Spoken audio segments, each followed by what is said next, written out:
Hello to you people out in Neverland. In the other cities, we're again not taping for the public tonight. Still, I'm going to tie in some of what I was talking about with the public. Last time, if you recall, I was mentioning the difference between survival talk and post-survival talk. And the fact that once you begin to see it, that everything becomes mystical when you get into the intellectual world of man. Anything that doesn't have anything to do specifically with survival becomes mystical, no matter whether you're religious, no matter what they call it, and it becomes also, I put it the other night, tends to the metaphorical, which I'm going to try to get to very specifically, and I think that it'll make more sense to you guys tonight.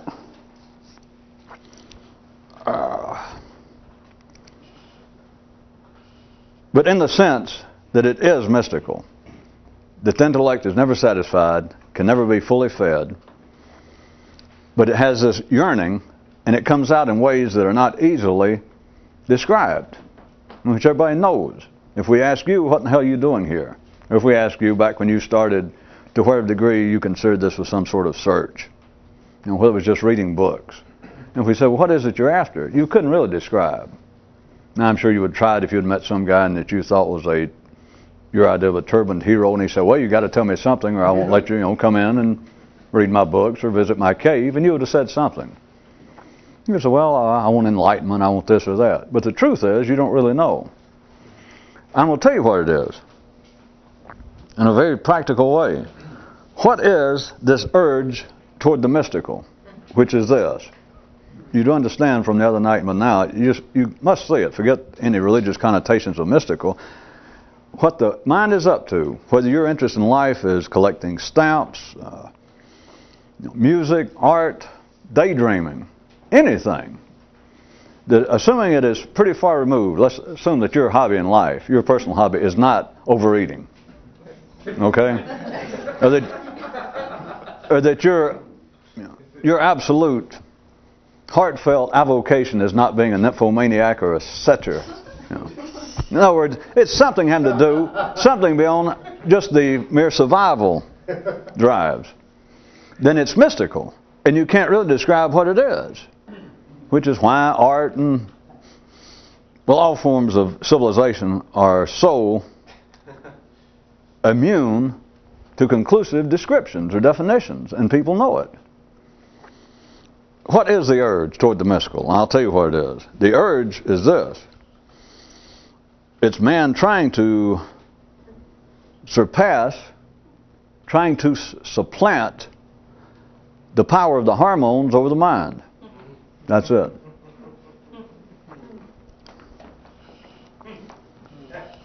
You understand?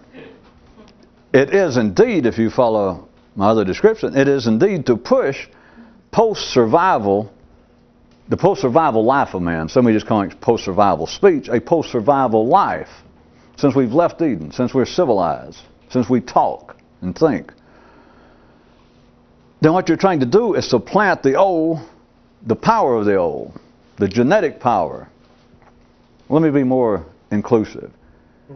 It is man's desire, his uncontrollable urge. All you've got to do is be sane and civilized, and it's your uncontrollable urge that I was calling mystical, but it's your urge to supplant the power of the hormones, of genetics, of man's past, to supplant the power of all that on the mind. That covers, once you see it, that covers everything that would be subtitled or could be sublisted under civilization. Everything that is humane, everything that is native to man falls under that. What is art? And they've been stumbling around trying to do it for years and years. What is religion? What is sports? Well, let's art is a great example of civilization. What is art? And I forget the ordinary descriptions because enough of you have talent, and somewhere along the line you tried to describe it. And we'll also assume that most of you are sane enough now that even you, when you tried to describe it, and other people went, especially Philistines, You know, your old Uncle Charlie who drinks a little and considers Playboy centerfolds to be art. You realize that other people say, well, I don't understand art. I don't understand what this means. And you try to describe it, and if you had any intelligence then, even you realize, I should stop that. Because you ask people, do you understand what I mean? Do you understand what I mean? Other people, well, I don't know. I still don't understand it. And you think, well, I don't understand my explanation either. I don't understand why it didn't fly. Because what you're trying to do, you're still fighting the past. Not that you can win, but you are individual. Each person is fighting, and they're all sort of the same, but man's genetics, your hormones, our collective past. You are struggling against everything that has brought you and humanity to this place right this second. You're trying to take the power of that and usurp it. That's what art's attempting to do. That's what religion is attempting to do. That's what everything that is native to man, that is singular to man, that's what the attempt is. But then the description also that I was using of a public and a private life, see if you can follow. No, I know you can. See, I even forgot that the camera is not going out to the public. There are two ways, using the public and the private descriptions, that people attempt to overcome the past. To override the power that your genetics, that your hormones, that your physical life has over this. There are two general ways, all sorts of descriptions, but the two general ways I want to consider. One is the public way, which is everything that you've ever heard. It's everything that can ever be described. It is the visible external world out there. It's the public attempts, and it always comes out through man's institutions. But it comes out in a very specific way. The attempt to supplant, to surpass the power of the past, of man's hormones, of his physical body, his physical life over his intellectual one, to in some way turn it free or freer, so that there would be some validity to the idea that we can live, such as the environmental theory against the genetic theory, that in some way we should be freer, or we could be freer from our genetics. Just because my parents were idiots, there's no reason I have to be an idiot. Just because I grew up in poverty does not mean I have to have poverty of spirit. But the public way, which is the general way, but the public way operates on this basis. They see the only possibility of change, of making man freer from his past. They see the only possible way to do it is to affect behavior. And it comes out as rituals. It comes out as institutional programs. It comes out as social engineering. And all of that covers all religion. It covers the morality of civilization, because even morality, the mores of any particular group, any section on this planet, is still an attempt. Once you see it, it's the continuing attempt to supplant hormonal drives, the power of the hormones over the mind, to in some way decrease it. And the only way they see to do it is we're going to have to affect behavior. If we set up enough rules, the morality, the mores of a society, then we won't have to think about it. We will just, in other words, don't commit adultery. Let's just pick out an easy one. That we should have a stable family life. And once you have a family life, adultery, having sex outside of marriage, a hormonal affair is so potentially disruptive that there's no doubt that it would finally begin to tear at the fabric of our little civilization. That you would not have time, a professor, a student would not have time to sit around and read the great books of the Western world, assuming he's married, if he's constantly sitting there and he's just positive that his wife's at home, sleeping with the mailman, the butcher, the people next door. You just can't do that. It literally would take up too much time. It would literally tear apart civilization, which itself collectively seems to give the first breathing space That is, of having rules so that you don't have to worry as much. That you don't have to worry. You know, if we were a caveman playing this right quick, you want to go sit down and read some important philosophical work, and you go sit down, but you're worried that the guy next door or somebody up and down the cliffs and other caves will just suddenly come in and hit you over the head.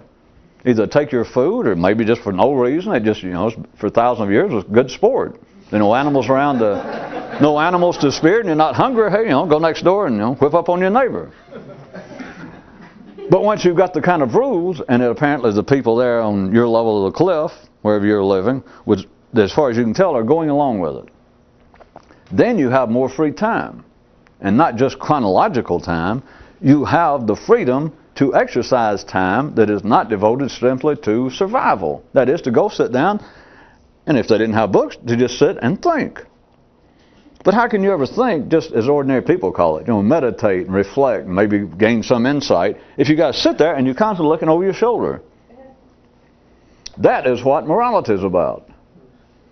Now, I know it comes out in other ways, as you do, religiously, and that God wants us to, and etc., which, well, you guys, we're past me even backing up for all that. That's still true at a simple level, in the same way I was talking about Monday, that people will put up with the morality of civilization, or the judicial morality of civilization, apparently on the basis they're afraid they'll get caught. But I also pointed out Monday, before we got into this, that the more civilized you are, it's not actually the fear of physical retribution, it's something else. It is invisible restraint. That's when the civilization is really beginning to operate. So you have to have the restraint somewhere for people to have time to become reflective, to even think about, how can I personally begin to supplant the power that the past, my hormones, the cruder parts of me, seem to have. You've got to have the time to do it. Like I said, not chronological time, but you've got to have the freedom, you feel like, to exercise the time devoted to something that's non-survival. To be able to sit there and just ponder the nature of the universe, just to be crude. Sit out there on a cliff and look out. You've got to have time to do that.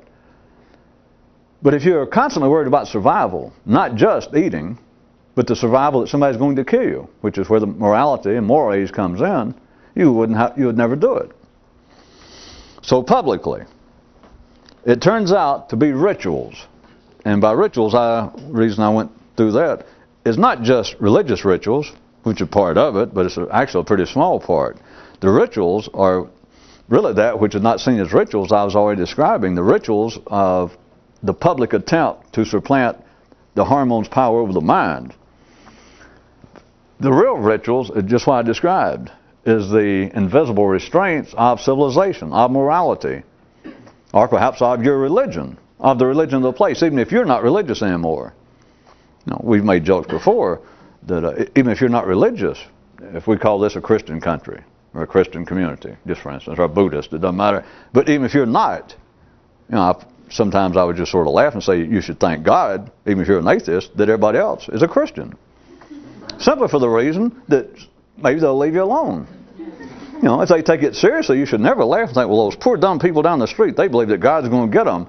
You know, if they're naughty or disruptive, you know, you're an idiot. You know, if you actually did that, you should be all in favor of it. You know, if you consider, well, that's just, you know, kindergarten. I don't have any part of it. You'd be, you know, wave at them when they go to church or temple and encourage them. Yes, I'll be there soon myself.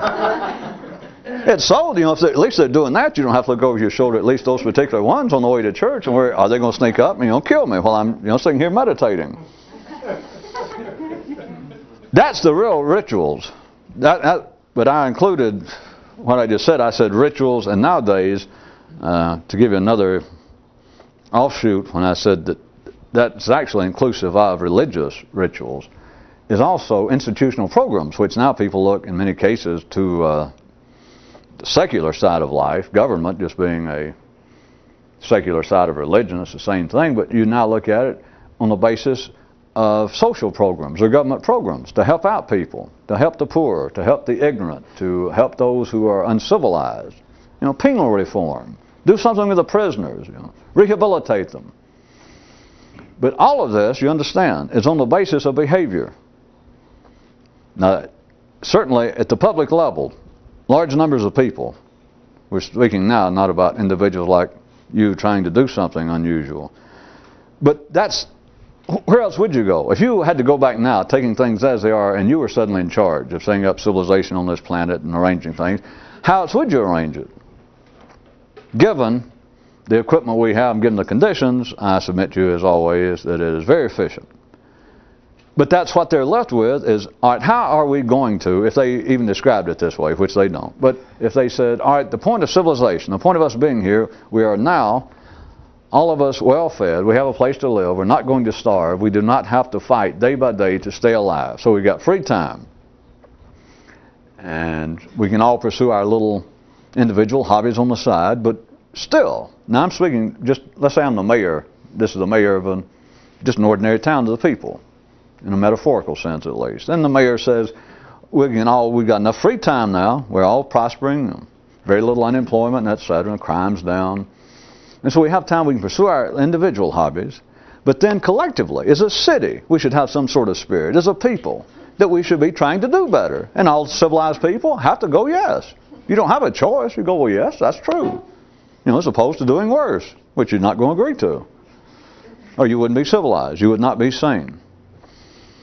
It then becomes, all right, well, how are we going to do better? And they can talk around, they can talk a few games, like, well, perhaps we should set up little groups and study it, which falls into government programs. Or they can say, well, maybe we should have, oh, I don't know. And you can think of, all you got to do is look at history, look at contemporary times. They will begin to come up with laws, ideas, theories, suggestions, but it all has to do with behavior. Because they don't know what else to do. When you started this, and in many cases there's parts of you that still feel that way, that some of you, as far as this goes, you know, at times in the past, I had shown certain, I guess you'd call them exercises, and we used to do some dancing here, and we did a few other things that got to where, you know, we counted on it. It became ritualistic. And there's a part of man that hungers for ritual. There's no doubt, but don't look at it mystically. Don't look at it mystically at all. All you got to do is go home and turn on PBS and look at a nature program.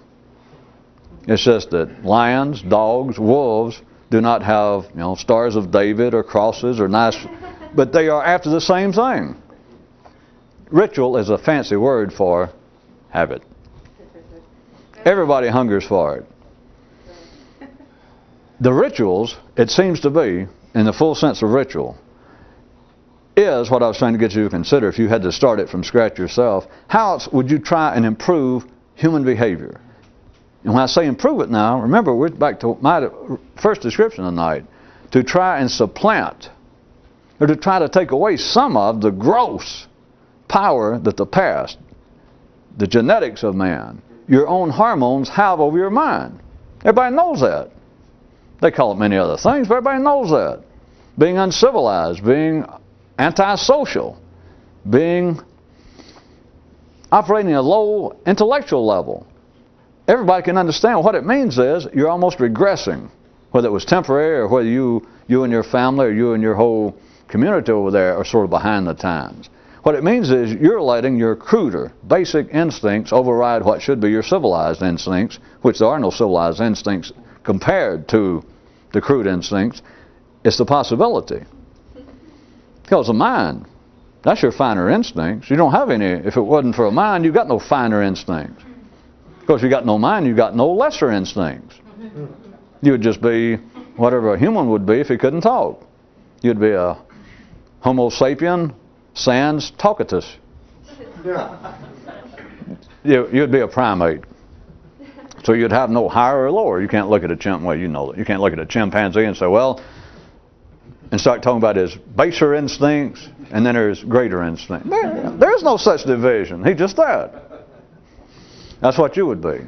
And so no matter what they call it, what they're attempting to do is to free. You can look at it several ways. They're trying to suppress the power that your cruder instincts, your hormones, man's genetic past has over this. That some way to let it fly, turn it loose.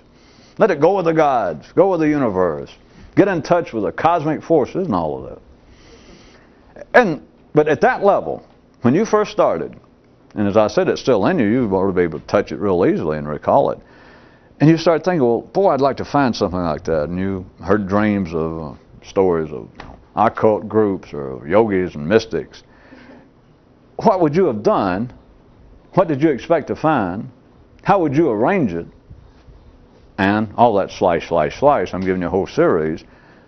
What is it that on a large level, ordinary people, civilization itself, what can it do? One thing. It only sees one thing. Affect behavior. The external, the public side of life. Even they, I just want to show you that this is a continuing process. It's not closed. Because even they, you could take ordinary people, and I could talk to them a second, what I've been doing, maybe change the words a little bit for the last 20 minutes, and say, do you understand civilization? All of our institutions, we try and improve man through changing behavior, setting up laws and laws and laws, and they go, yeah. And say, but that's not really what he's after. And that's not really going to accomplish anything, not that man says he wants. And they go, well, you're right. There's something lacking. And I'd say, I bet you always felt it. Yeah, I did. You know, my church, I had no complaint, but I always knew something was wrong. You say civilization itself, people go, yeah. But, you know, they don't know what to do with it.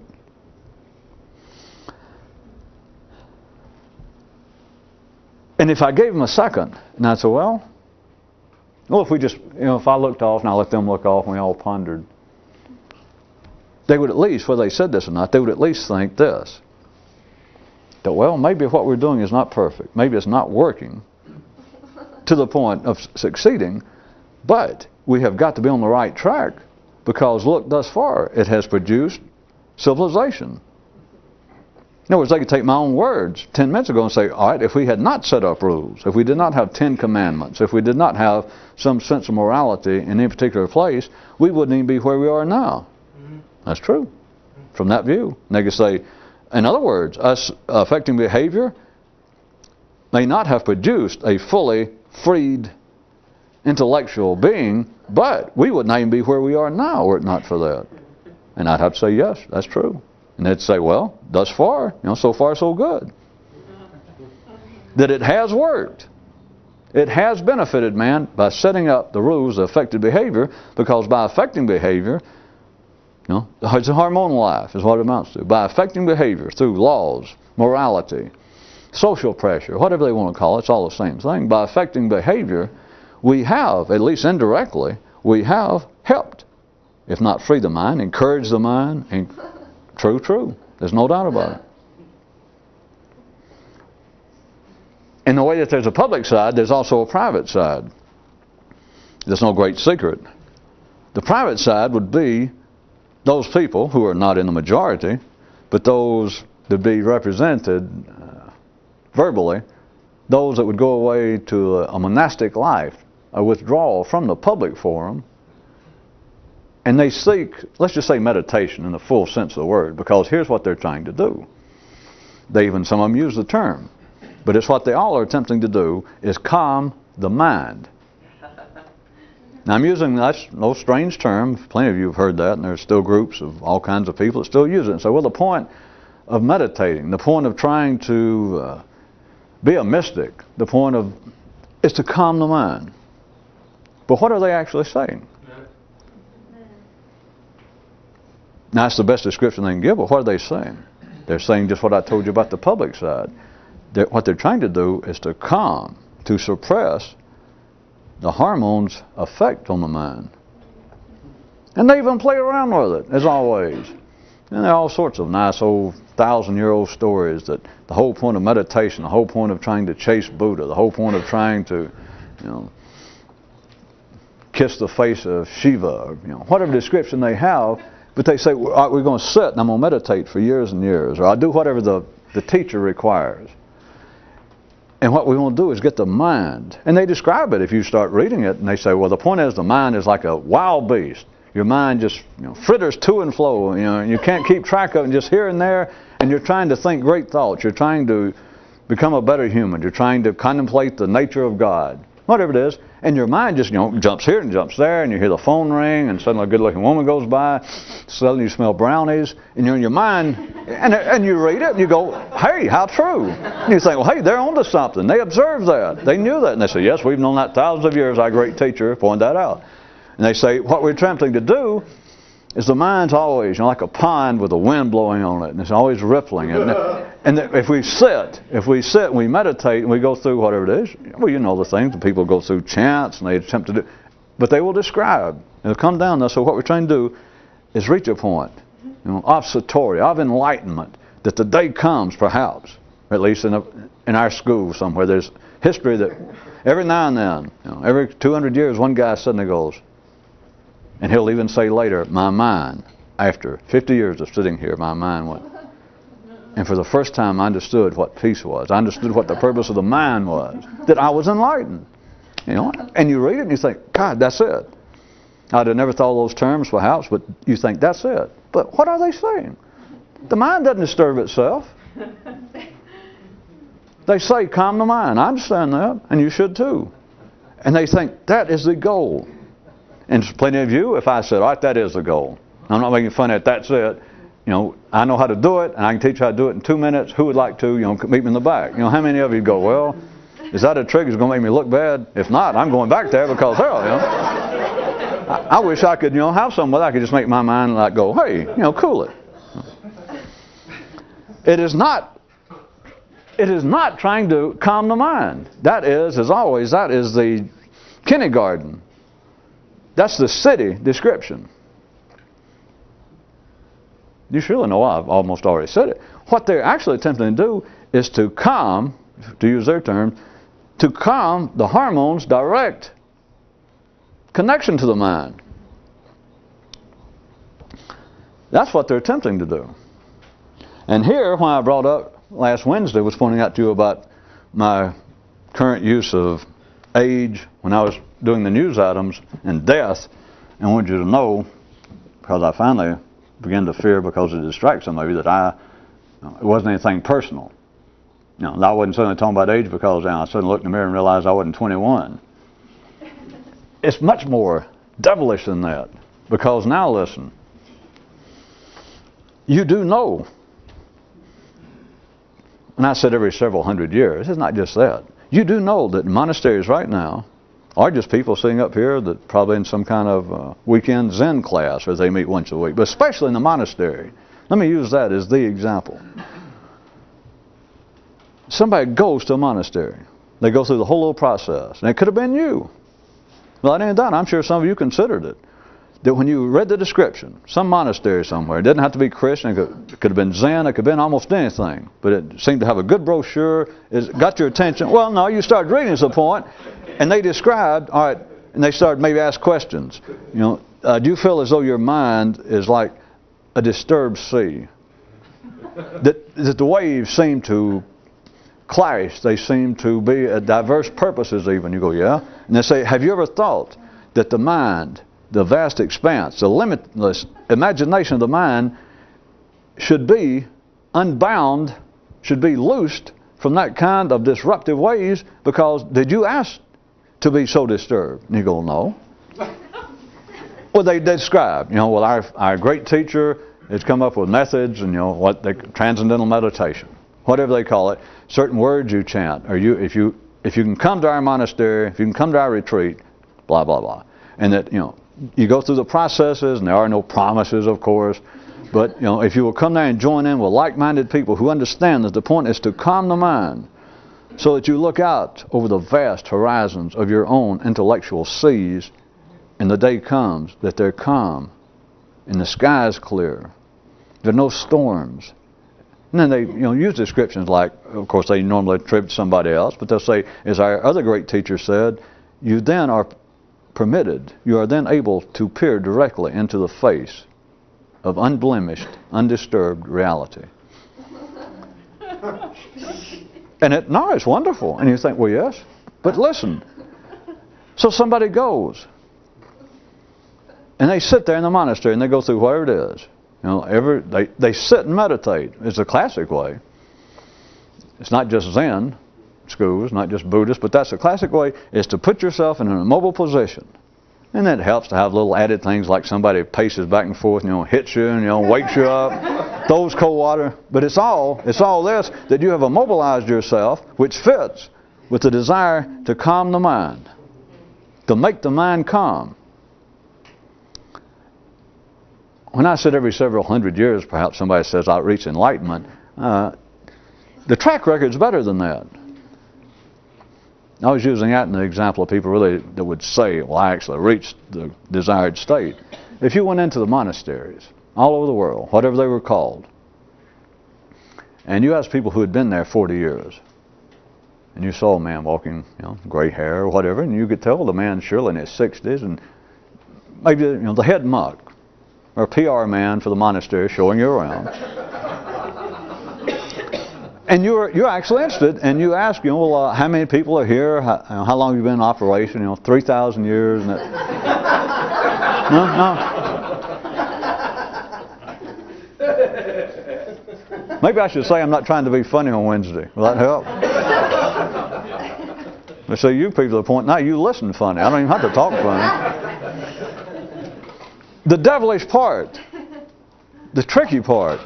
Do you understand? If somebody goes to a monastery of any kind, and they will put up with whatever it is, and it doesn't have to be, death-defying. It doesn't have to ruin their health. But if they stay there in those closed conditions for 40 years, and you go and the PR man says, well, feel free to speak to some of the people. And you go up to the guy and you say, how long have you been here? And he says, 40 years. And you say, well, I'm thinking about just, coming to join. All my life I've dreamed of it, and I'm still fairly young, and I wanted to. What do you say? And the man says, my life is nothing like it was. And you say, well, pardon me. You say, but has it succeeded? You came here. What did you come here? Were they teaching the same ideas about calming your mind? Well, yeah, and I understood it. And you say, well, has it worked? And let's assume the guy's being as honest as he can be. And he said, well, I can't say that, I'm at a Buddha level or a Jesus level or a Moses level. And you say, well, I understand. But what I'm saying is, do you recommend it? It's just you and I. I'm thinking about coming to do this. And you've been here 40 years faithfully, yes?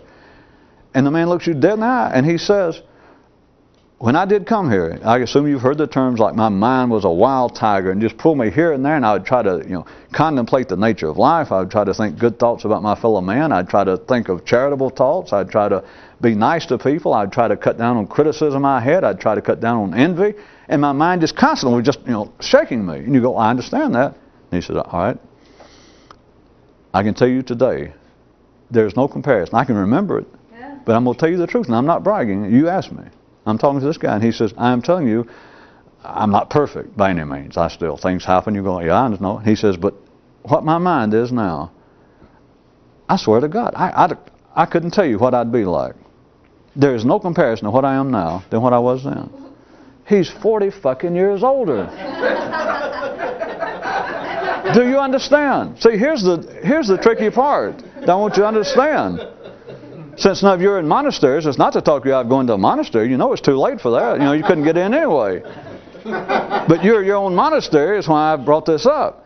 Do you understand that everything else being equal, I can just tell you point blank, that man would have been just as calm had he stayed in life. That's dirty in a sense. I'm not going to go tell anybody. Which, of course, life takes itself, because if you suddenly told the guy and went, hey, I want to tell you something. I got to think about this. I'm back to those two guys. And you said, I just thought of something. I mean, you're 60 years old, right? And you came in here when you're 20. And the guy goes, yeah. And you go, well, I'm 22 myself. And I know what you mean about the mind and all that. But I just realized, shit, if you're 60 years old, you're probably through fucking. You're not all greedy. You're dying. Your hormones have calmed down. If you'd stayed in life, you'd have felt as good as you do now about this mind thing being calm. You do realize, even if you did that, the man, he couldn't hear it. Not him individually. If we were ordinary psychologists, we could say, well, that's self-defense mechanism. A man can't suddenly go, well, you're right, I wasted my life. Life can't do it. Life can't let men do it. But do you understand, everything else being equal, you get to be 60 years old, that man would have been just as enlightened. That doesn't matter. I'm not picking on him. He had a good hobby. Why else did he stay there? He must have enjoyed it, 40 years sitting there, 16 hours a day doing nothing. But he says, and it all fits, as always. You can't beat life. There's no way to explain away life, and life go, well, you got me. You're right. He did that for 40 years. They told him where it would lead. You know, they couldn't guarantee, but they told him what it was aimed. They told him the purpose of the monastery, of the exercises. They described the condition of people that developed exercises, and they said, does it apply to you? And you go, yeah, exactly. My mind just disturbed. And they said, well, all right, these exercises and being here with us, with like-minded people, is to calm the mind. And so after 40 years, the man looks you dead in the eye and says, I would not give up this experience for anything. I mean, I don't own anything. You know, what you see here, I don't have a family, but the dreams I had of my mind coming, I now have. 60-year-old people in the city that just retired from working 40 years for Kmart. Everything else being equal, they're just as calm. Except that wasn't their aim. And so you can't really compare them, but I assume you see the point. Now what is it that people like you are trying to do without even knowing it? And I'll tell you what it is. When I said that all of the non-survival aspect of human life, the civilized, intellectual, is mystical. And I described a little more in saying that it is the attempt, it is the urge, which men have collectively, but it's an individual urge also, to usurp some of the direct power that the hormones have over the non-hormonal side, to calm the mind. Except the mind's not, remember, calming the mind, you can't go in there and say, you know, calm down the mind. The mind is like water, to use their example, but the spring is hormones. So if the mind's, you know, jumpy and uneven, which it is, where's it coming from? It's underground springs, it's hormones. After enough years, aging, not just chronological, but aging, hormones begin to wear out because you're getting ready to die. You become calmer up here. You have less, well, I've already done this, but the obvious, an easy example, this man has now spent 40 years in the monastery, and he says, you would not believe, my boy, the strange, I mean the continually disturbing sexual dreams I had when I was 20, when I came in here. But now through the great efforts of soul, well, you see where it's going, he can say, I have managed to overcome them.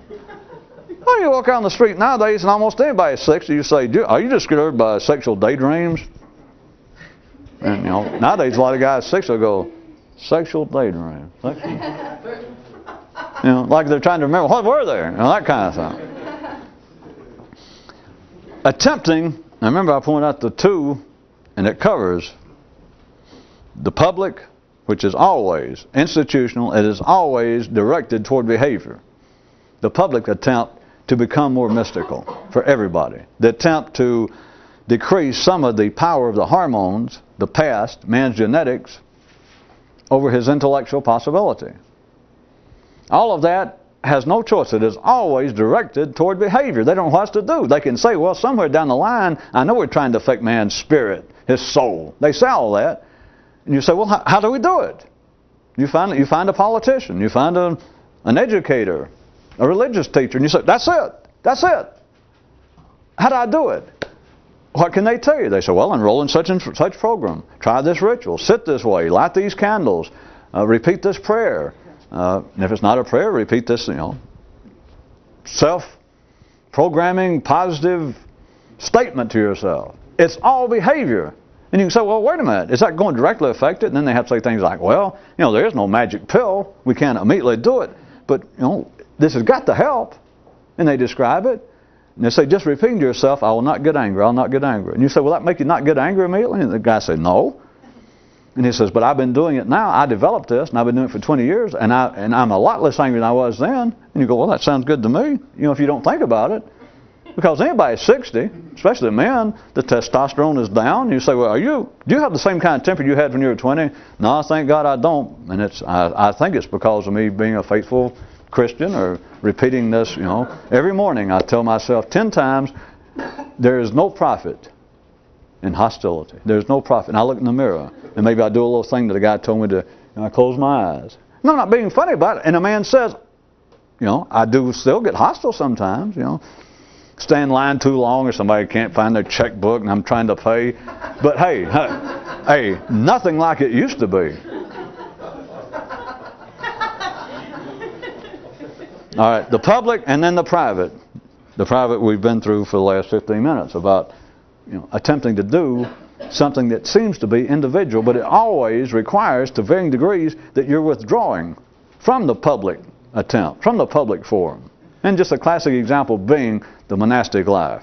And if it's not that, it's people doing it on a periodic basis, that not absolutely resigning from life. What you're attempting to do with such as this, what you're attempting to do is suppress, to usurp, to diminish some of the power of the hormones over the non-hormonal, the non-survival part of your life before you age. That's the whole point. Because age is going to do it anyway. That's why I went through all this last Wednesday and almost played a real Baptist preacher. It's for some of you to understand, because it's getting through to a bunch of you. I see it. Is that you believe, well, God, I've gotten a lot better. And all it is, and you, if I said, hey, you're going nuts. You're not getting anything out of this anymore. Won't you quit coming? No offense, I'm not mad at you, but just. And there's some of you that many times now, you'd be sort of relieved. And you go, well, I guess you're right. I'd been thinking about it. And you would want to say such things, since we're talking about me and you, we've got the example to use. You would say, well, but I want you to know, I have, being here all these years, I have gotten more out of this. I am so much calmer. That's what I'm trying to tell you. You can say, yeah, but, I first met you 8 years ago. God, I had the strangest daydreams. I was so angry, and I'm not now. You're 8 years older. And you can still say, well, hey, you can't dismiss it that easy. It's still thanks to you. Not if you stop, it ain't thanks to me. And it's not thanks to you. Because now you're back in the ordinary flow of life. Take my man in the monastery. If you tried to tell him, after he'd been sincere and truthful to you about how much better he feels, and you went, but wait a minute. After 40 years, if you'd been out in life, if you'd stayed where you were back in Indianapolis and got a job and got married, are you sure that you wouldn't be almost as calm compared to what you're talking about sexual daydreams and hostility and etc. and greed? Are you sure you wouldn't be in about the same position? The man would have to say, well, no. You would have to say, well, no. If I say, well, wait a minute, if you stop now, you think that you have actually accomplished anything for the last, let's say, 8 years. And you go, well, certainly. I wouldn't be the same person. Huh? No, I wouldn't be like I am now. Wait and see. If you stop, you're a dead man.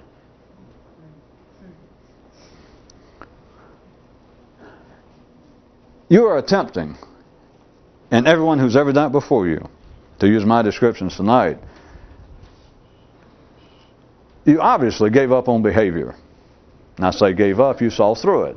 Whether you had the description, you just found out behavior, modification, rituals did not work. Whether it be religious, whether it been educational, all institutional programs did not give you what you wanted. I mean, it's easy to see. And then we'll assume that you pursued some private ones. That you did, you took up with some group, or you tried to meditate. You did something that apparently was a private. It was outside the public, outside the mainstream of your religion or any religion. You joined some little group, some little cult. You tried to pursue something. It was a monastic life. Internally. You tried to do that. It didn't work. You weren't satisfied. What I wanted you to see, based on those descriptions, is what everyone is attempting to do is you're trying to beat the aging process. Not so that you don't get bags under your eyes and crow feet and all that and start losing your hair. You're trying to beat the aging game of hormones finally wearing down and people thinking, I am better off. I am wiser. My years of meditating, whenever I could remember it, think about it, it's paid off. And the proof is everywhere. You think, well, all right, I drastically cut down. Nobody told me. I almost cut all drugs, if you remember, about 5 years ago. And to tell you the truth now, my understanding has increased. I didn't stop completely. But my understanding is such now, I have given up drugs. I hadn't had even a drink. It's been, what now, 6, 8 months? And how old are you? 60? Well, not all that surprised. Yes, but I've been on a metaphysical regimen. Again, are you going to ask a man, well, how many people do you know? You're how old? And the guy says 60. And used to be a nice drinker, and plenty of dope. And, yeah. How many people do you know your age that do that, the same degree? That'd be like asking the man in the monastery, well, are you positive if you had stayed back in Indianapolis and gotten married and got a job that you still wouldn't feel like you do now? People just go, what? They have to. Not because they're dumb, not because they're defensive, it's because life makes them do it. The same way it made them do everything else. And they have to go, oh no, no, no, no. You are attempting to diminish the hold that hormones has, the direct connection, as much as it has. You're attempting to diminish it, to suppress it, to usurp it, to supplant it. Or conversely, you're attempting to loose this, to feed that. Without feeding directly, you're attempting to throw out the birds some seeds that the cats are not immediately going to jump on and eat. And it is, I'll agree to this, it is tricky. Because all the information that's publicly known and used, won't do you any good. And all that's privately used, the monastic life, is, all right, sit here every day and you see if you don't get better. And sure enough, after 40 years, by God, I'm not near as pissed as I used to be. What you're attempting to do is to go faster than that. It's to do something about the power that the past has. And you guys know, but I'll point it out, when I say hormones and the hold that hormones has, it's not that there's anything wrong. Not that there's anything wrong with all kinds of sex and food and all that. But if that's what's driving your mind, then that's what makes the mind go. And that's what makes you go, well, I'm not getting anywhere. Or that's what makes ordinary people think, well, I'd be a much better person were it not for certain personal problems I have. Oh, you mean psychological problems? Well, certainly psychological.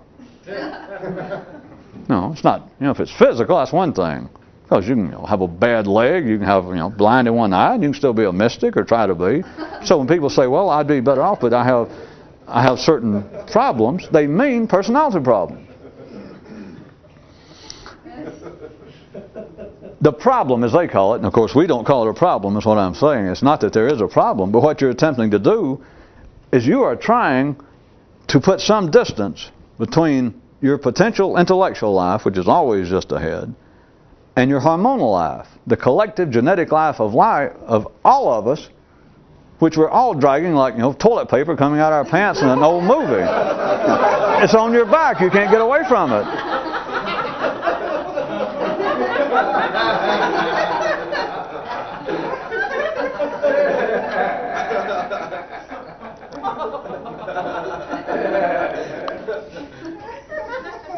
What you're attempting to do, and everybody else that even thinks they're trying to be mystical and that, but what you are actually attempting to do is to put a kind of distance, a kind of breathing room. You remember, nobody knows what they're going to say next. You all know that. What you're attempting to do is to put a certain time period in there that you can, I won't say do it, but to where that is no longer the definitive operational description of your mind. It's not that you have to give up sex because you're going to do that. You might as well be public. Go join a monastery.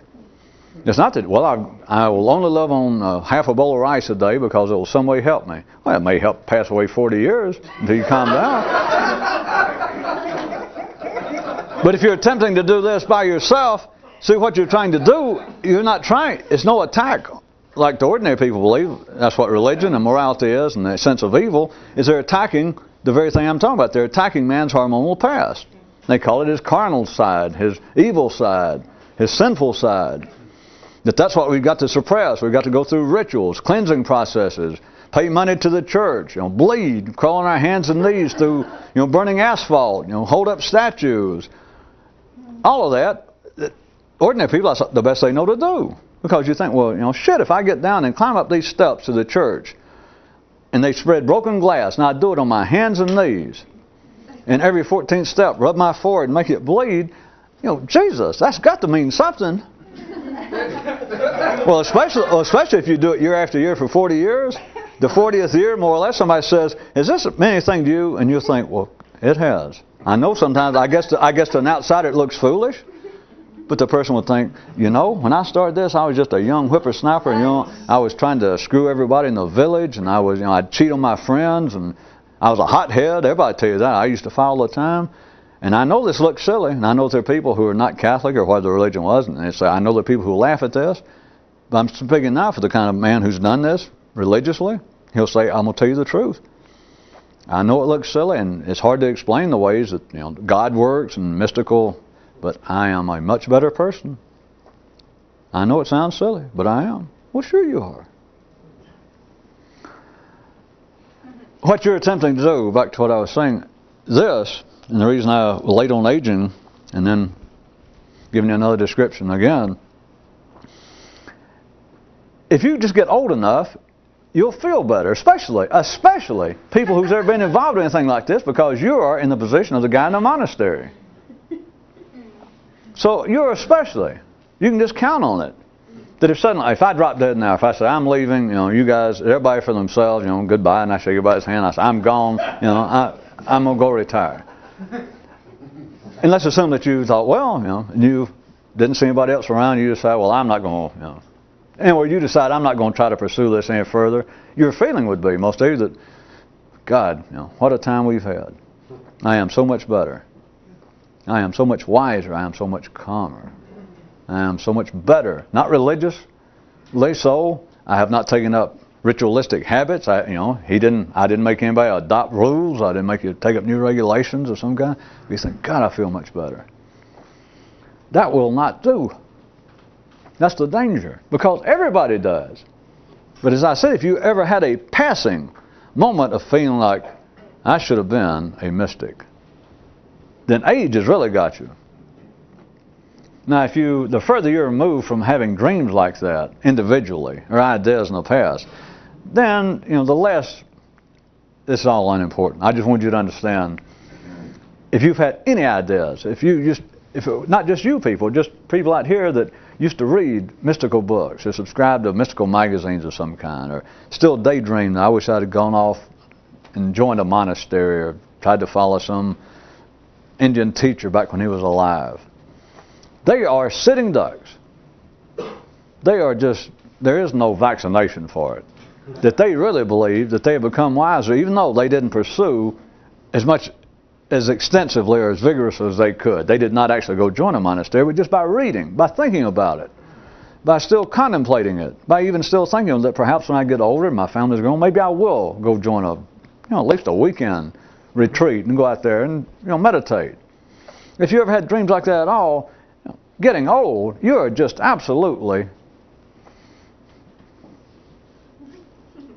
it's impossible to be immune from believing that you become wiser. All it takes is just somebody just say the word older and wiser, and you think they're talking about me. But that was part of the story that I wrote last Wednesday, remember, that on this unscheduled bus ride, strange things happen. I got some more versions of that story, since some of you seem to like it, but one of them is that on that unscheduled trip, as it went along, many people began to take it actually as mystical, very specifically, even to the point that some who became impotent decided to, for in fact mystical reasons, become celibate.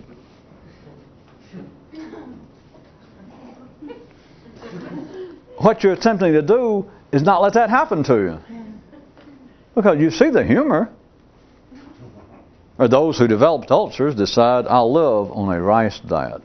No spices, no nothing, I'll torture it. It'll be good, that kind of deprivation of the body to increase my spirit. And it all sounds great, and you listen to it and you think, well, I can't complain about that. Except the point is, the guy's 50, and for years he's been drinking Jack Daniel's straight and eating hot chili peppers. And now he can't stand eating anything but rice or mashed potatoes. And you understand the humor. It's not sarcasm. It's not irony. That's what your life is. But if you wait and let that happen, you haven't done anything. You're no worse off, but you have missed the point of all this, believe me. You have missed the fun. Not the payoff. God's not going to get you. I'm not going to get you. But goddamn, you missed it all. Well, I know all of you enjoyed it thus far, but goddamn, the real fun is always up ahead. Because the real fun is the older chronologically you get, which is not the point of me bringing it up, but actually the older you get, in a sense, the less you have to struggle with that other people think about. But then that gives you something better to struggle. Because then you think, well, who's my opponent? Who's any thinker's opponent? It's only the ordinary believe, even though I will drag out and use the same descriptions, because in a binary world you've got to bounce the ball off some wall or you can't play racket. But what competition has anybody got? But the ordinary mind believes, well, yes, life is a struggle. Survival level, yes, it is a struggle. At the survival level, us and everyone else, all other sentient creatures, well, even those that don't move, trees, are all in competition. They're all struggling to stay alive, but we're talking about survival. But you get up here, now ordinary people, if you said, well, when you reach the intellectual level, the civilized level, the post-survival level, I could say, where is the competition? And ordinary people, if they were finding that, would go, well, you're wrong if you're insinuating there's not, because look at all of the incorrect ideas in life. Look at all the fallacious opinions. Look at all the prejudicial opinions. They'd say, well, that's the whole point of being civilized. Yeah, we're not struggling every day fighting for food and having to fight our neighbors and actually get down to the point of homicide just to get food away from our neighbors. You're right. And so we're not competing in that sense. Oh, we're competing metaphorically, I might say, like in the marketplace, and you're trying to, you know, whatever this year's power color tie is, that you're the first one to get it, you dress the best, and you can call that competition at the IBM office or wherever you work. Yeah. But up here, where is it? And they go, yeah, but you still don't have me. Because the intellectual world of life, of man, is a direct, metaphorical.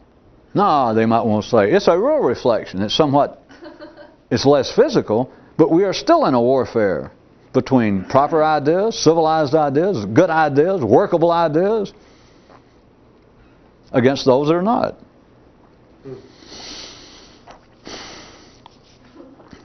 What you're attempting to do, if you never stop, is you realize there is no competition. There is no struggle. As people say publicly, are we still running on a tape? You are attempting, well, I'm describing it for you, you are attempting by doing this, whatever age you are, whether you're 25 now or 45, but once you hear it, you have got to see that the underground spring that runs us all, the cats, the hormones, mortal genetics, the past, will forever have its hand up your knickers running you like Jim Henson. When it stops, you're dead. Physically dead. It's not a point of absolute freedom of some kind. But what you're attempting to do, literally, is you are trying to change the relationship between your hormones and your neurons now, the same way, more or less, it's going to happen eventually anyway.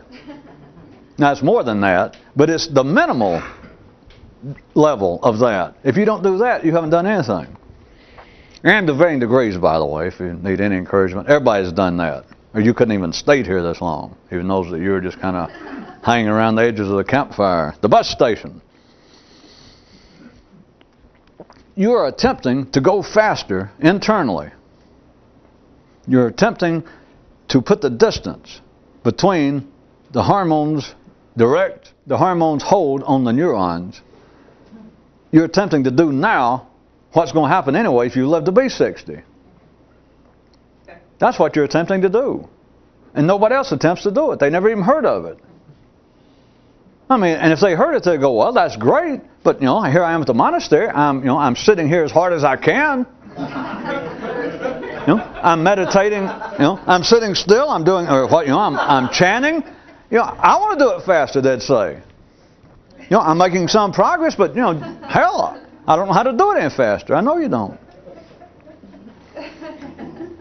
To do it any faster, you got to understand that things are naturally arranged the way I'm describing. You can say it in your own way, but I'm giving you a new explanation, as I'm always obliged to try to do.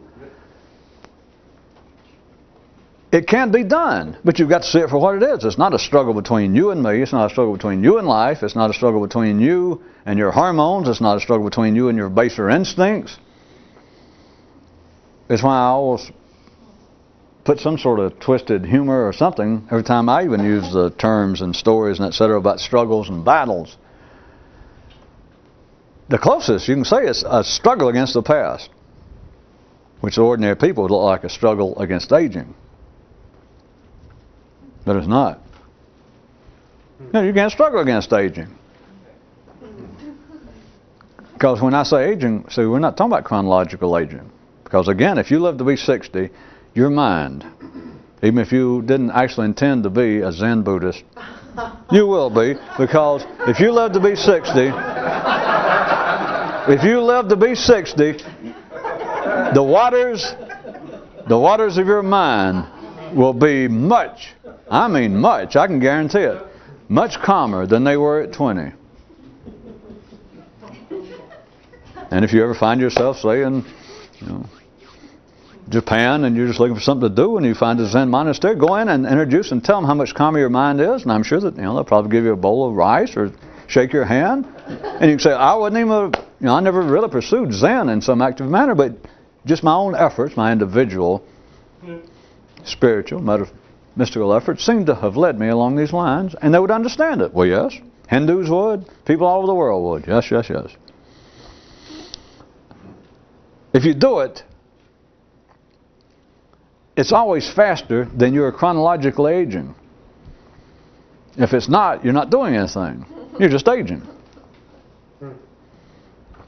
That's when you understand that everyone else's, that all public, all ordinary ideas about a struggle or a battle, you understand why it fits and why it sounds right and why you like it and where kung fu movies come from, where the age of chivalry, the stories of King Arthur, the Crusades, God in the Western world, and or Jehovah and what's his name, Lucifer, his head man. They fell out and became, now it's been a struggle.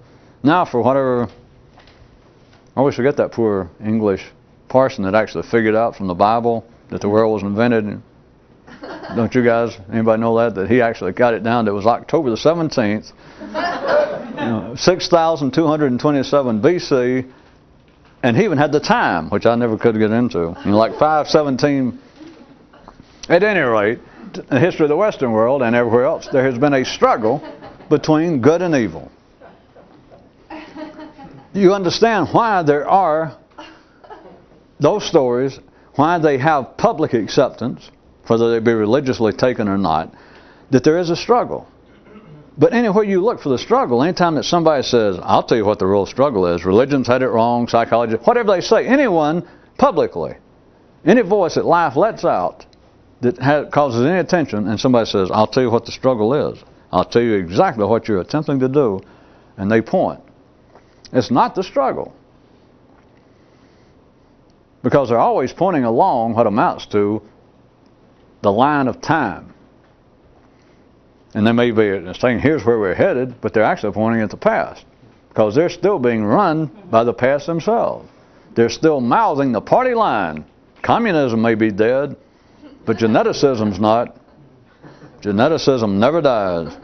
They don't even have to stuff it and put it in a tomb for public display. You're it. If you think poor old Lenin looks stiff laying there and been coated in all this wax all this time, you're to see you. You're to be able to see your nervous system the way I can see it sometimes.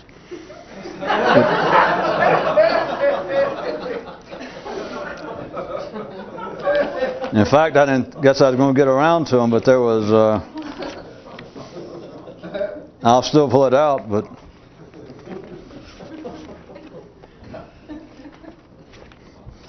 I'll still do, but since I brought it up, this was one of the ones if you'd like to hear. Once man's speech and thinking has passed the mere survival level, that is, he is civilized, he then begins to live in two different worlds, a public one and a private one. The public world is the visible external one that leans toward uniformity, predictability, and a certain tightness. I started to say rigidity, but I just said that tightness is what I put. That's what I decided. Wow. Originality, spontaneity, and an individual looseness, all being matters of a private nature. That's exactly it.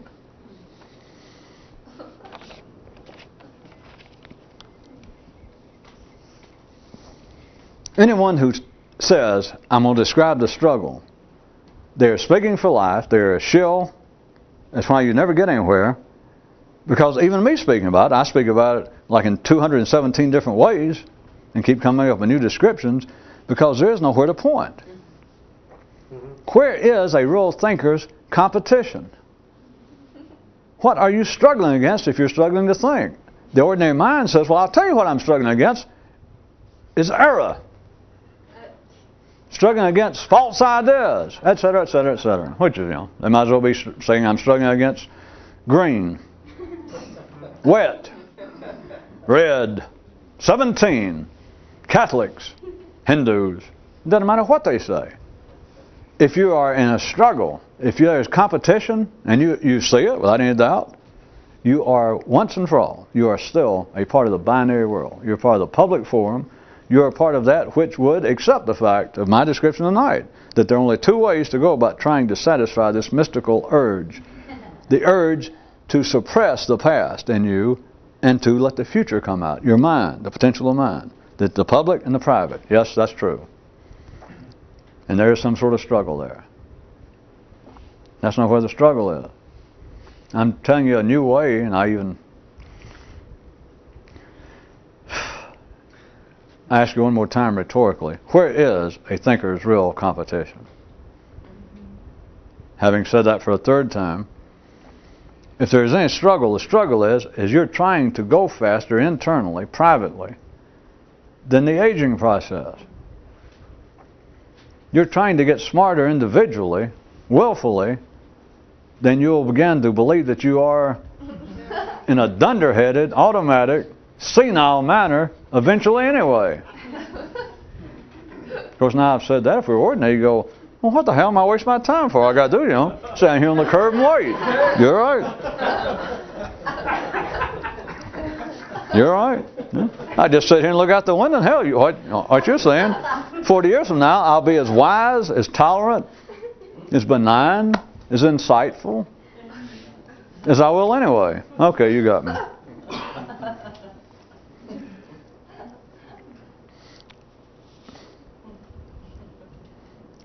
I also wrote another one in here that at any rate, it was pointing out that in the public area there have been those possessionless public ascetics, like monks and just philosophers, who would say that to have nothing, to own nothing, is to be free, which is part and parcel, always goes in hand with a withdrawal from life. The monastic life, you give up everything. But there have been people who even did not go into that, who would philosophically reflect by saying, if you don't own anything, if you strip your life down, but to actually own nothing is to be free. And you can take it from there. You've surely probably thought some version of it yourself, like, well, if I didn't have that new Corvette, I wouldn't all the time be worrying, somebody going back into it, somebody going to hit it, they're going to raise my insurance. All right, I'll trade it in on a truck. I won't worry as much. And then you drive the truck for a while and you think, you kind of get attached to the truck and you hate for it to get dinged up. So the point is, what if you got rid of all of it, you don't care? Then that's another thing. That's one thing off your mind. That's one of the ripples. You're always worried about your car everywhere you go. All right, I got one of the ripples out of the disturbance. You got that. Then I get rid of clothes. I quit trying to dress up. I get one pair of Levi's, a T-shirt, and I gave the rest of it away. Now I don't have to get worried about, well, what looks good on me. You understand? That's an old story. My description, the setup was that it's very common for a possessionless public aesthetic to say, to own nothing, to have nothing is to be free. Privately, how much more so is that true once you realize it? I'm still talking about the competition, etc., and the struggle. How much more so is that privately regarding a thinker's mind? Not to be burdened with a certain kind of possession, which is, would you tell us? You know damn well I will. Partisan thought of believing there is a struggle, believing that this is some sort of battle. That's to be free. I have no possessions. I have no alliances. It gets down to a very practical level.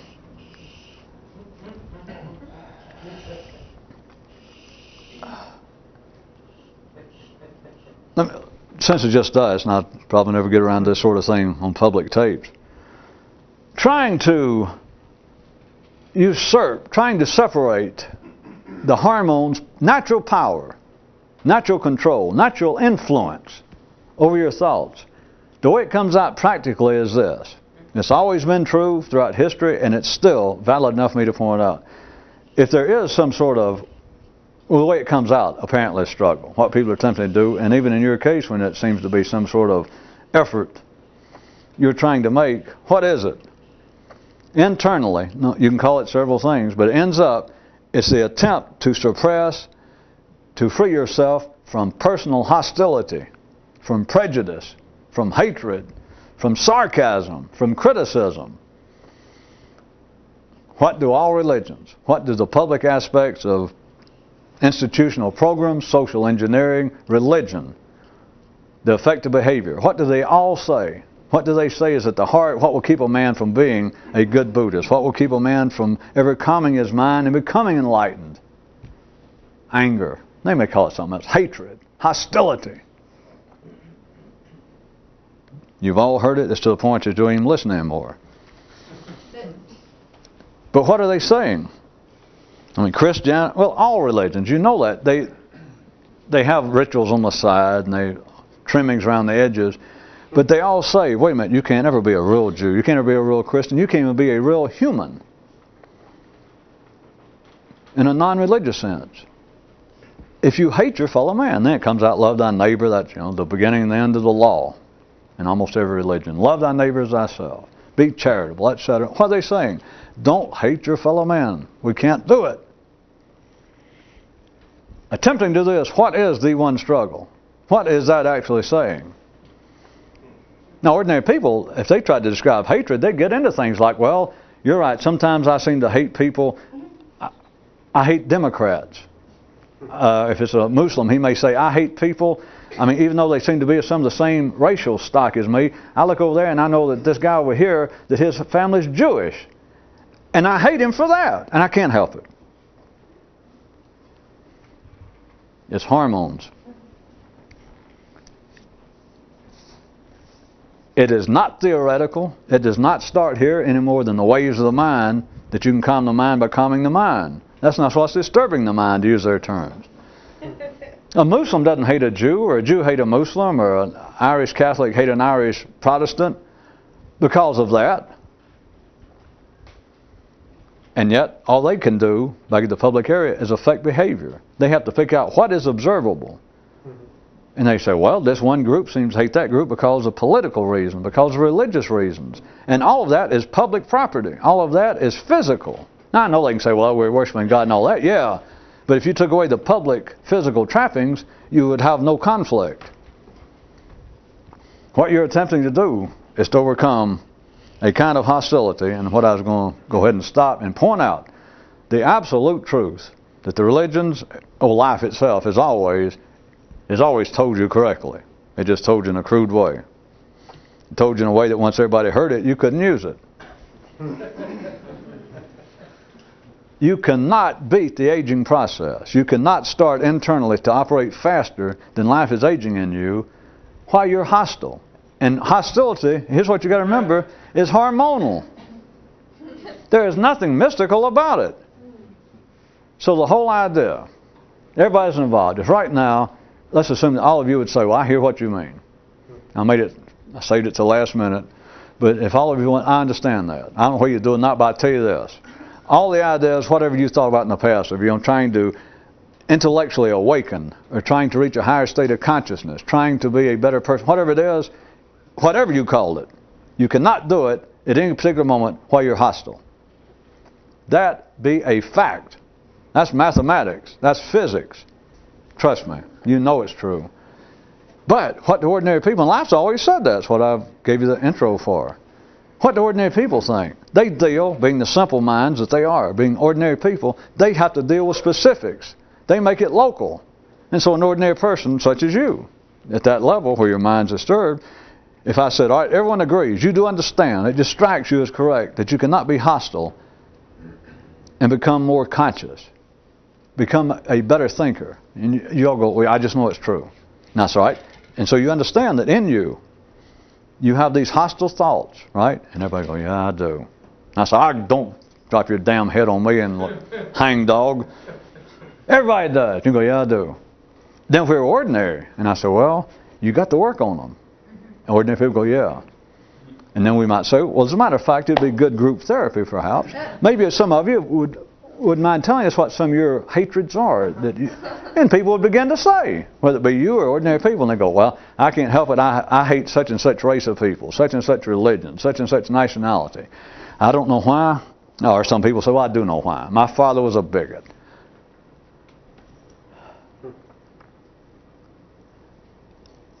Ordinary people, simple minds, must deal in specifics.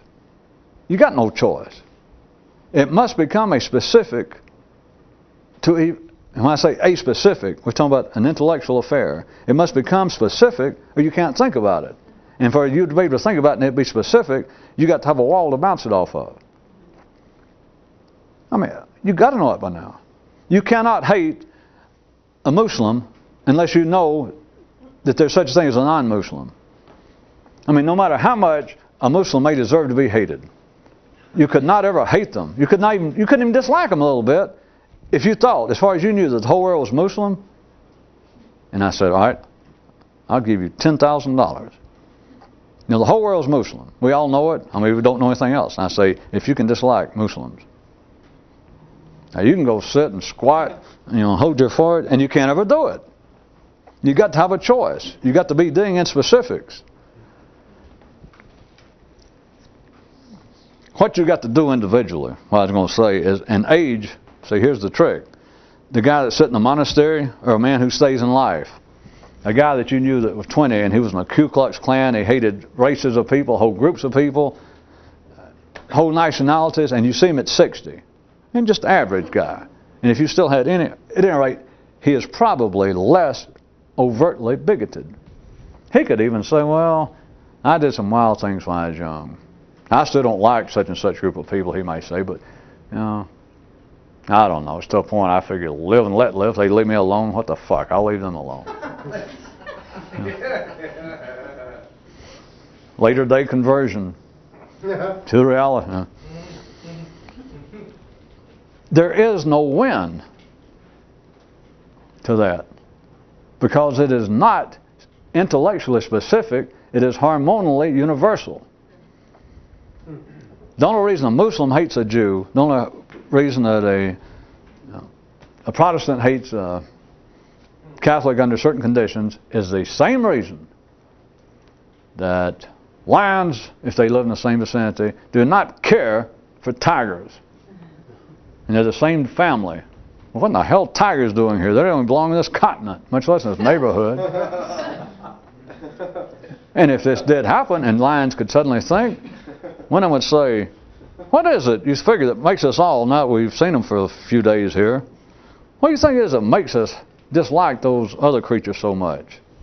And suddenly one of the lions would go, I'll tell you exactly what it is. Have you noticed the way they insist on dressing with those stripes things? I mean, it's some kind of attempt to make us look bad, to make us look cheap.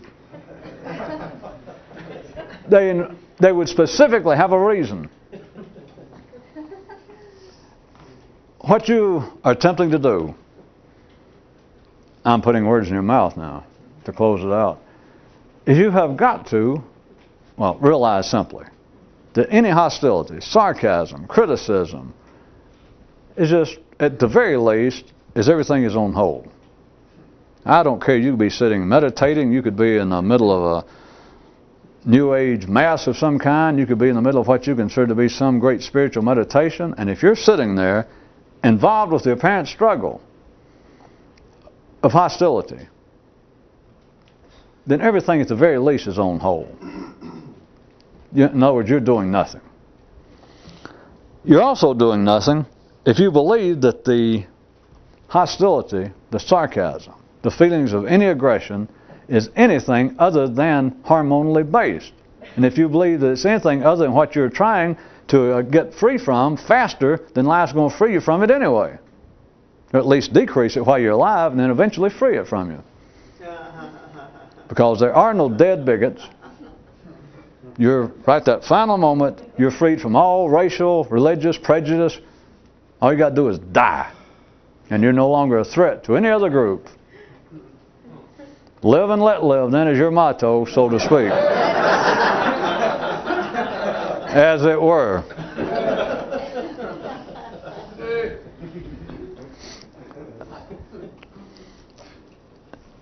See, this is where sometimes, I'm sure that some of you have put it together yourself, but it's why I've tried to get you to look in sort of funny ways about psychology, which is kind of a new age, new version of religion, is trying to work out personal hostilities you have. There's nothing to work out.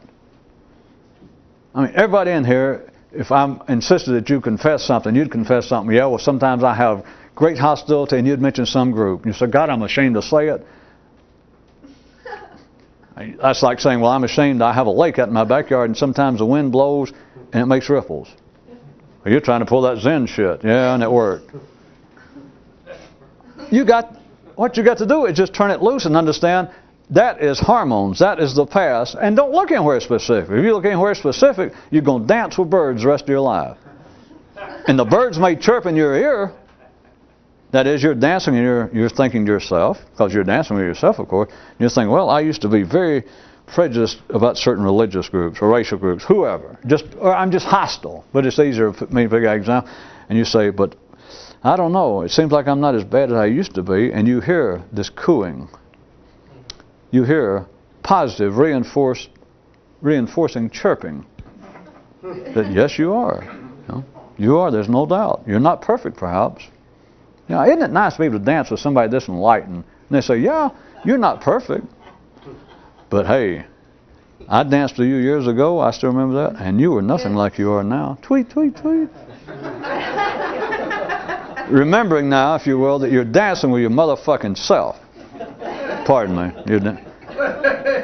And it's not birds chirping. It's cats with their paws up bird skirts going. But as long as you think, well, I am working on the specifics, there's nothing to work on. You've got to understand that all hostility is as natural to humanity as coughing is to foxes, as barking is to dogs. There is no specifics to deal with. It's only the simple deal with specifics. That's why for a while, I wrote some more, I was using the distinctions again between the local and the universal. I used to have some trepidation doing that because I know it would lend itself to ordinary listeners out there going, now we're getting really into the new age about universal. But it's the difference between all-inclusive thinking, non-specific, more complex thinking, as opposed to simple thinking. And simple thinking always deals with local. It's always, well, wait a minute. Yeah, we've got problems. We all have problems. We all have psychological quirks. And mine is, I'm a racial bigot. And I'm working on it. As long as you're working on it, you're standing in it. There is no escape from it. There's not supposed to be any escape from it. Because you think that you're dealing with something specific. You think you're talking to birds. You're talking to cats. And what you're trying to do is to separate yourself from the cats, and you're talking to them. But you take it to be something else. Well, I do not hate Hindus as much as I used to. And what can you do if you're another human and somebody stands up and announces that? All you can do is go, well, you may think, well, why do I hate a Hindu? But you go, well, if you say so.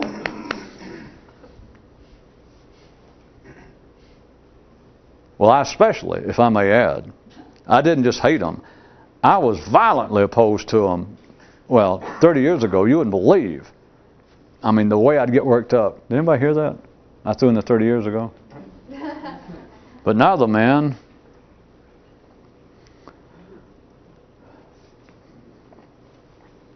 well, I brought up one more time when I said specifically, part of getting older, part of some of you being on the verge that I was saying that I was about to throw some of you out or just drop you off the list, or some of you on the verge of thinking, well, maybe I should drift off. Also, an easy way out is become hostile at somebody in here, become angry at me, get to be a smart ass, or begin to take what I've been talking about, the kinds of things that you think that you hear me say, and no matter that I continue to giving out all those warnings that we're not attacking humanity and all that shit, which If I wasn't talking to the public, and if I knew that all of you people were sane all the time, which some of you are not, it's a good thing some of you don't know how some of you are some of the time. Because I know that many of you consider that you're kind of, even though I don't force it, you kind of consider, well, we're kind of special friends. And see, some of you don't know how nuts some of the others right here are some of the time. But all the nuttiness always comes out as sarcasm, hostility, aggression, which is as natural as sweating and barking. But if you don't see it, and if you don't recognize it, it's meaningless. Well, that is the specifics of, well, I've got to work on it. There's nothing to work on. It's quit mistaking the sound of cats to be birds. Yes, but I hate or I get angry about specific things. Well, what do you want me to say? Well, hit me with an overweight accountant. Gag me with a rat. Welcome to the world's largest club. Nay, the universe's largest club.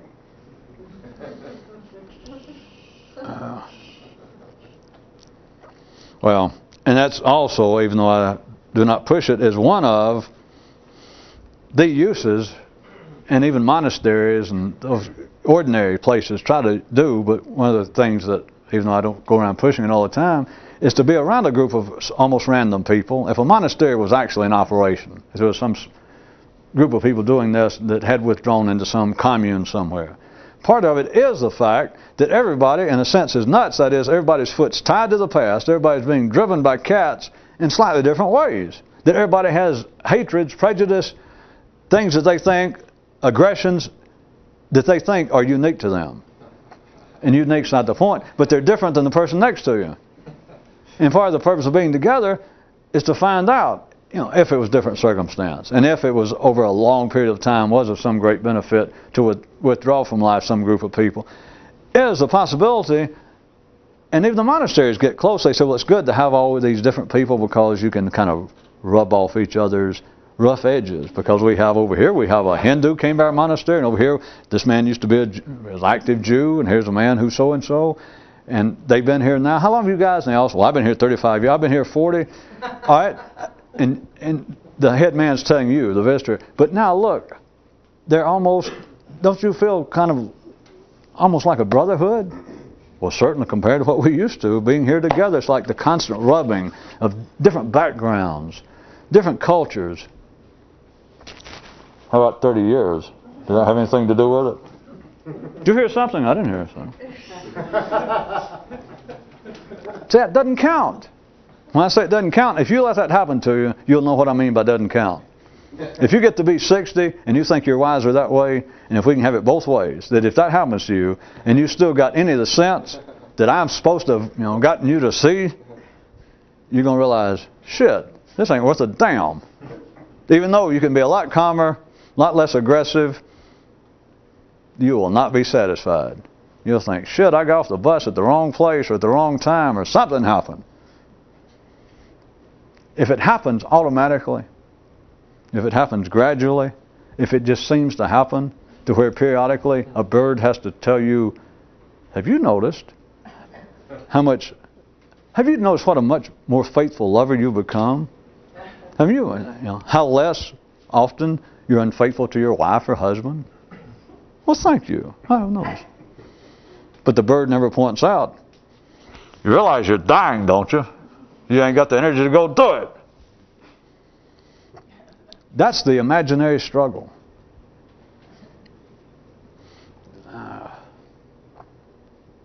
Hostility. Trying to separate yourself from the past. What you call hostility. What everybody calls hostility of any kind. Prejudice, biasness, anger, criticism. It is the direct tie to the past. It is survival.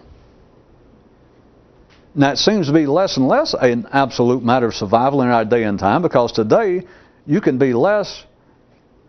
Well, let's consider that right here, in Los Angeles, New York, Philadelphia, Toronto, Miami, Atlanta, let's consider that we're a little more civilized publicly than they are right this second in Sarajevo.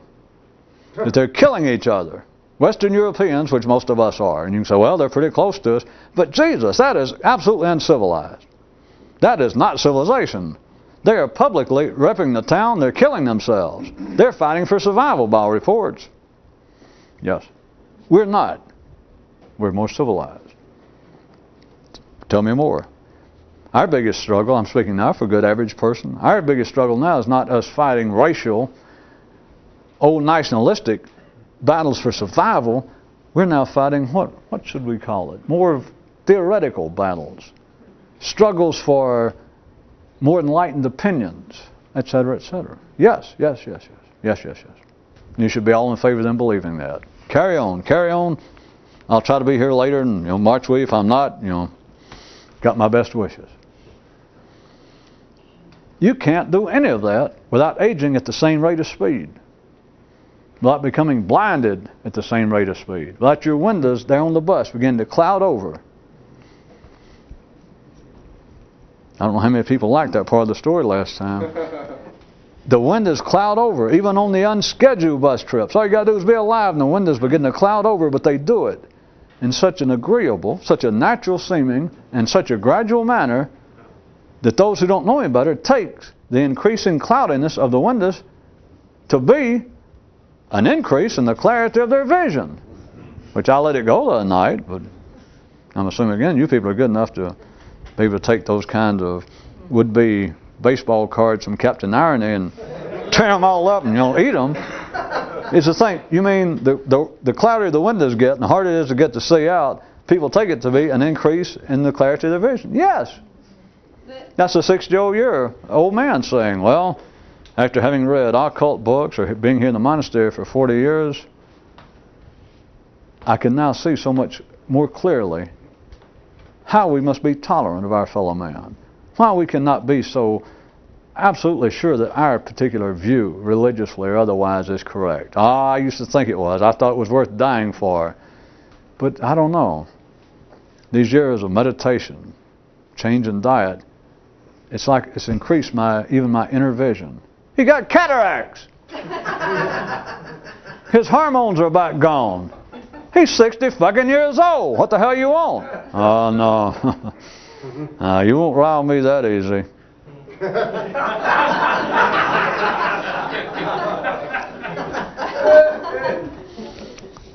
What you're trying to do is you're trying to become 60 years old in regards to the hormones' effect on the mind. You're attempting to do it long before you get 60. All right, at least by 59. The point is you've got to be ahead. The sooner the better.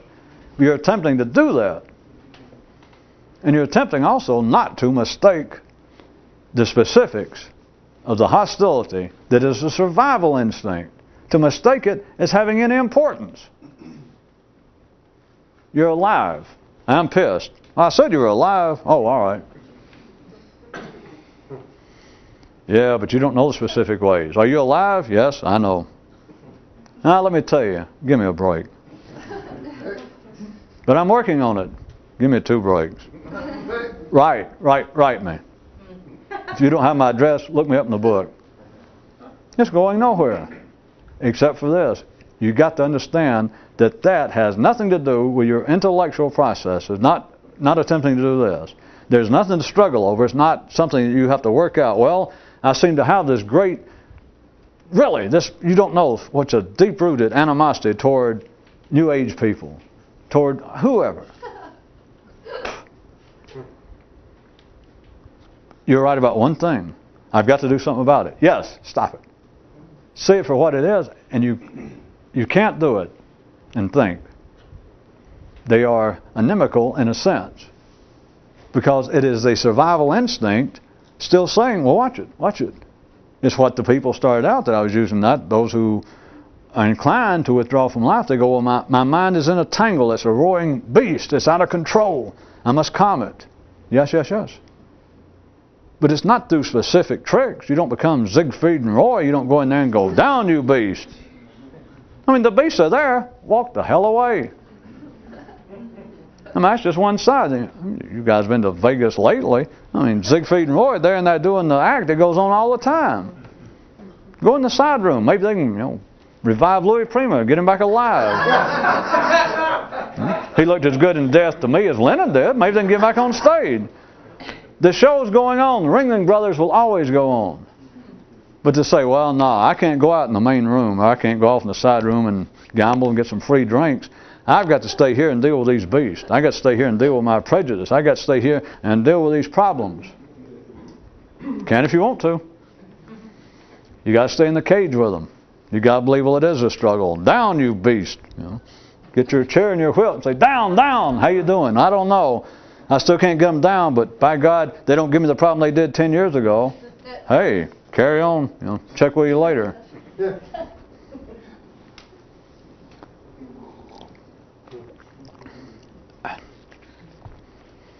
It gets to be the tricky part. Is one reason I keep throwing in the warnings and the criticism, regarding criticism.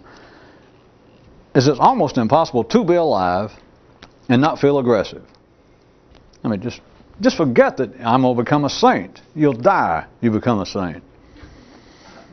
They cut off all of your hormonal supply, and let's say that you can live neurally, intellectually for 5 minutes. Let's say 5 minutes you can be a saint. Okay? But you have still got to understand that there is no basis, in fact, for a thinker to have any dependence upon, any faith in, any form of hostility or criticism. None. It's not right or wrong.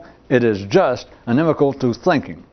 You are back dancing with the past as hard as you can. You're listening to the cats no matter what you say.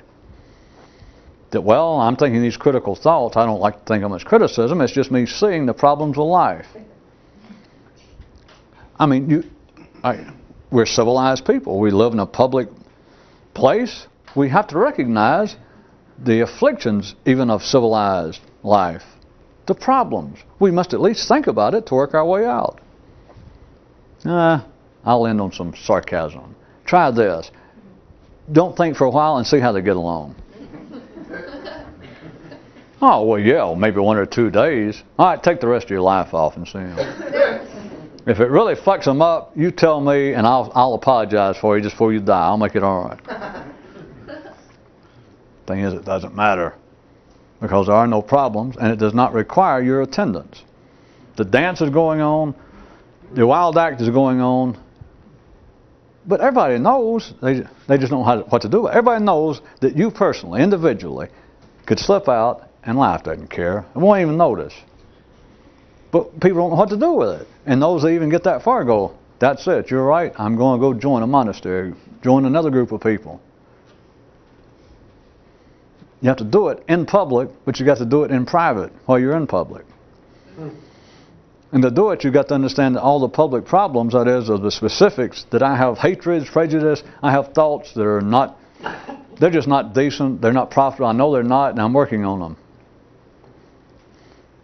If you're working on them, you're having them. If you're working on them, you're taking them seriously. You're taking them as being, this is me thinking. Now, it's not all my fault. My father instilled it, the environment I grew up, but you still take it as you thinking. It's noise. It's cats. They're clawing at the furniture. And that's you thinking you're a bird trying to excuse it. Well, now I'm working on it. What was the punchliner tonight? That was it.